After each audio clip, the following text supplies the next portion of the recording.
විමල් රත්නායක ඇමතිවරයා අධිවේගී මාර්ගයේ සේවා ස්ථානයේ බද්ද රුපියල් 10000කට තමයි දීලා තියෙන්නේ 99 අවුරුද්දට කියන එක. එතුමා මම දන්නේ නැහැ කොහොම කරුණු හොයාගන්නද කියන අපි නම් දන්න විදියට ඕක පවත්වාගෙන යන්න ශ්‍රී ලංකා ඉන්ෂුරන්ස් එක. හරි? සහ නාගරික සංවාධිකාරිය. හරිද? අපි දන්න විදියට. එතකොට ඒකෙන් තවත් සමාගමකට දීලා කොහොම කෙසේ වෙතත් ප්‍රධාන අයිතිය තියෙන්නේ ශ්‍රී ලංකා රක්ෂණ හත්ත. ඒතකොට ඒක තියෙන ජනාධිපතිතුමා යටතේ. එක්ක ජනාධිපතිතුමා මේක අහලා උත්තර දෙන්න ඕන. ඒත් නෑ. ඒ නිසා ඔයාගෙන් බලාපොරොත්තු වෙන්නේ ඒක නෙමෙයි.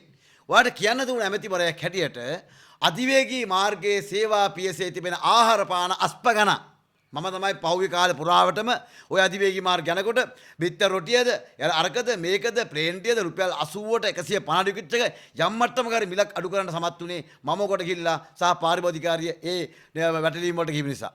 ඒ නිසා ඔබතුමාට කියන්න තුනේ අධිවේගී මාර්ගයේ 10000කට 99 දීලා තියෙනවා නම් එහෙමනම් කරන්න තියෙන්නේ මොකද්ද? අධිවේගී මාර්ගයේ තිබෙන අර පොදු වැසිකිළිය ඒක නොමිලේ භාවිතා කරන්න දෙන්න ඕන. මොකද සෑහෙන ප්‍රමාණයක් දුර පළාත් වලින් එන අය ළමා ලපටි මේ සියලු දෙනා මෙතන ගිහලා රුපියල් 40ක් 50ක් දීලා මුත්‍ර කරන්න ඕන. අධිවේගී මාර්ගයේ. එහෙමනම් ඔබතුමාට කියනවා කියන්න මේ 10000 පද්ධතිය දීපි තියෙනවා. එහෙමනම් අපි මේකේ පොදු වැසිකිළිය ඒගොල්ලෝ ප්‍රාය දැන් රාජපක්ෂලා හිතවතට දීලා නම් එහෙමනම් අර ඒ හිතවතාර කරන්න එක දේ තමයි මේගොල්ලෝ කරන්න ඕන අර පොදු වැසිලි ගාස්තු අඩු කරන්න ඕන අර තියෙන සියලුම ආපන ශාලාවල ඒ තියෙන එකේ අවුට්ලට් තියෙනවා ඒවයි ආහාර වල අස්පගන මිනිස්සු ඇති හැකිය කනෝ නැති බැරිය කට්ටිය බලන් ඉන්න එකක් තමයි තියෙන්නේ අධිවේගී මාර්ගයේ සේවා පියසි හරිද ඒ නිසා එතන ගුණාත්මක ඒ වගේම සෑම මගියෙකුට සෑම පාරිභෝගිකයට මිලට ගැනීමට හැකියාව තිබෙන විදිහට ආහාර පාන මිල ගණන් අඩු වෙන්න ඕන සමහර වෙලාවට තියෙන පුළුවන් වැඩි මිලට ඒක අදාළ නැහැ හැබැයි පොදුවේ එක තැනක හරි තියෙන්න ඕන අඩු මිලට ප්ලේන් ටිකක් බොන්න අද සමහර ප්ලේන් ටික තිබෙන ගැජට් කැලිත් එක්ක හැඳි අරවා මේව හේරම දීලා රුපියල් 100ක් විතර ගන්න මේ රුපියල් 30 ප්ලේන් ටිකට හරිද එතකොට දැන් ඒව නේද බලන්න ඕන මෙතන පාරිභෝගිකය වෙන්නේ එහෙම නැතුව මේ තමන්ගේ තියෙන වෛර පිටමහන රාජපක්ෂලාට තඩි බල හරියන්නේ නැහැ මේ මිනිස්සු ඒ කාලය තුල එහෙම හරි කළා අධිවේගී මාර්ග හදලා තියෙනවා හරිද දැන් ඔයාලා දැන් ඒතර කියනවා අධිවේගී මාර්ගයේ දේශපාලඥයෝ ගෙවල් ළඟට යන්න එන්ට්‍රන්ස් හදාගන්නලු. ඉතින් ඒක තමයි කොහොමත් ඒගොල්ලෝ දෙයක් කරනකොට තමන් ඒ දේ කරනවා තමයි ගමට යන්න ඒක හදනවා. දැන් ඕගොල්ලෝ එනං අයවෙන් තමුත්තේ ගමන් නගරය බඩපත් කරන මුදල් වෙන් කරගෙන තින්නේ ස්ටේෂන් එකේ දැසේරම දේ අර තනසිග්ග කණුව තියෙන ගෙදර ගාව තියෙන ස්ටේෂන් එක මේ කරන් දීලා තින්නේ. ඒතොර ඒ මොකටද දීලා තින්නේ? ඒක තමයි බලයේ තියෙන ලාඩ තමන්ගේ ප්‍රදේශ වලට වැඩ කරනවා.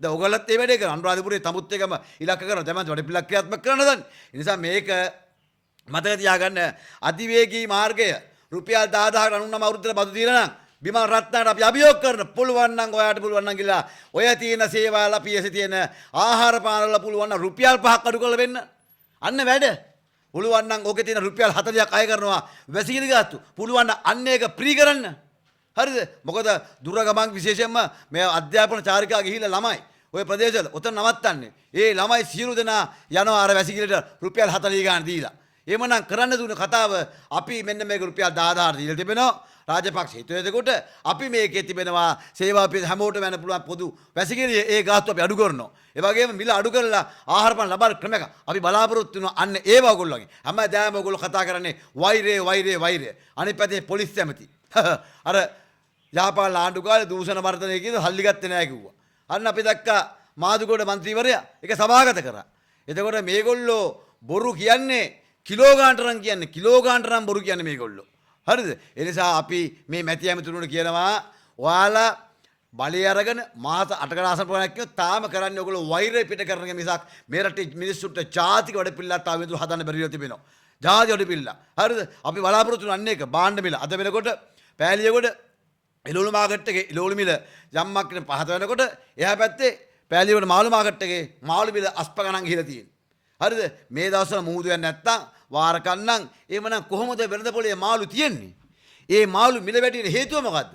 ඒ මාළු වලට මොකද අමතරව දැන් මේ වාරකම් කාලේ දීවල යන්නේ ඒ නිසා මාළු මිල වැඩි කියනකොට ඒ මාළු වල ටැක්ස් එකක් ගෙවුවොත් ඉවර සංස්ථාව. එමෙතන ඒ මාළුන්ට වෙන හයි ප්‍රෝටීන් එකක් දුන්නා මිල වැඩි වෙන්නේ. අද සාලියෝ කිලෝ රුපියල් 850යි. සාලියෝ කිලෝ එක විතර. හරිද? මේ රුපියල් 300 400 තිබෙන සාලියෝ. ඒතකොට මාළු හිගනම් මාළු වාරකන්නම් මුහුදු නැත්තම් මේ තියෙන මාළු මිල වැඩි වෙන සූත්‍රය මොකක්ද අපි අහනවා. එහෙම වෙන්න බෑනේ. ඉල්ලුමට සැපයුම නැත්තම් මේගොල්ලෝ කරන්නේ මොකද්ද? මිල වැඩි කරනවා. ඒක නෙමෙයි කල යුත්තේ. හැමදායක මිල මෙන්න මේවයි හදන්න ඕන. මෙන්න මේවා හදන්න ඕන. ඒ නිසා ඔබතුමාලාගේ තියෙන කයිය විතරයි ඔයාලගේ වැඩ කටයුතු කිසි දෙයක් නැහැ. ඒ නිසා අපි කියනවා ආණ්ඩුවට ඕගොල්ලෝ කිව්ව සුම්බුන් එකතු කරන් ඕගොල්ලෝ පළාත් පාලන ආයතන හැදුවා. අර සාරංගි නෝනත් එක්ක ඒ නෝනත් එක්ක ඕගොල්ලෝ රහස් දාගත්තා තියෙනවා. හැබැයි ඇවිල්ලා රහස් ඡන්ද තියෙනවා. ඒ නිසා ආණ්ඩුවත් එක්ක රහස් සාකච්ඡා කරන සාරංගි නෝනා ඇවිල්ලා එයාගේ මතයට එයා රහස් ඡන්ද තියෙනවා. මේකද ප්‍රජාතන්ත්‍රවාදී? මේකද ඔයගොල්ලෝ කිව්වේ කොහමද? ඈ දැන් අපි දන්න කොළඹ නගර සභාවේ නම්බර එකේ පිරිසිදු කට්ටිය තමයි අරන් තියෙන්නේ. ඈ හරිෂෝකේ පිරිසිදුභාවය. කොහොමද දන්නේ මේගොල්ලෝ පිරිසිදු කරේ? මොකක්ද දන්නේ දාව විස බීජනාශකේ මේක පිරිසිදු කරගන්න. ඈ අපි අහනවා. ඒ නිසා පට්ට පජාති වෙච්ච අප්පුහාමිල ටිකක් අරගෙන ඈ මේගොල්ලෝ සභාව පිළිලා මේගොල්ලෝ හිතන මේගොල්ලෝ ජයග්‍රහණයක් ලැබුවා කියලා. ඒ නිසා අපි මේ වෙලාවේ කියනවා මේ පළාත් පාලන කොමසාරිස්වරියෝ මේගොල්ලෝ මේ රහස් ඡන්ද යන්නේ තනිකරම ආණ්ඩුවේ ගහපු ඩීල් වල ඒ මන්ත්‍රීවරුන්ගේ ආත්ම ගෞරවය ආරක්ෂා කරගන්න සදාගින තමයි. අපි දැක්ක කොළඹ නගර සභාවේ ස්වාධීන මන්ත්‍රීවරයෙක් කියනවා අපිට ආරක්ෂාව පිළිබඳ ප්‍රශ්නයක් තිබෙනවා. මේම ඇයි යකෝ ඔබට ස්වාධීන මිනිස්සු ඡන්ද දීලා තියෙන ආරක්ෂා ප්‍රශ්නයක් නෙමෙයිනේ. ආරක්ෂා ප්‍රශ්නයක් තියෙන්නේ ඔබ මේල ජඩ වැඩේ කරපිට ආණ්ඩුවත් එක්ක සල්ලි අරගෙන ඩීල් එක ගහපින්ද කොහොමත් ආරක්ෂාවෙන් ඔබ තට්ටේ බලනවා වුණා නා. ඡන්දේ මිනිස්සු. ඡන්දේ දුන්නේ ස්වාධීනව. හැබැයි මේ සල්ලි අරගෙන අර පැත්තේ ඡන්ද දෙනකොට ආරක්ෂාව විදිහට ප්‍රශ්නයක් එනවා. ඡන්ද දිනකට ආරක්ෂා ප්‍රශ්නයක් තියුන්නේ නැහනේ. මිනිස්සු අතරට ගියානේ. මිනිස්සු අතර ගිහිල්ලා මහජනයතුකුනේ පස්සේ කොහොමද ආරක්ෂා පිළිබඳ ප්‍රශ්නයක් එන්නේ? ආරක්ෂා පිළිබඳ ප්‍රශ්නයක් එන්නේ තමන්ගේ ප්‍රතිපත්ති සහ මේ මහජනතාවගේ මහජන මතයේ විකිණීම තුල. අන්න ඒකයි ආරක්ෂා පිළිබඳ ප්‍රශ්නේ තියෙන්නේ. ඒ නිසා අපි ආණ්ඩුවට කියනවා ඔයාලගේ සියලු තේවල් සහායක් හේදිලා ඉවරයි. ඒ නිසා අපි ආනන්ද විජේපාලට කියනවා.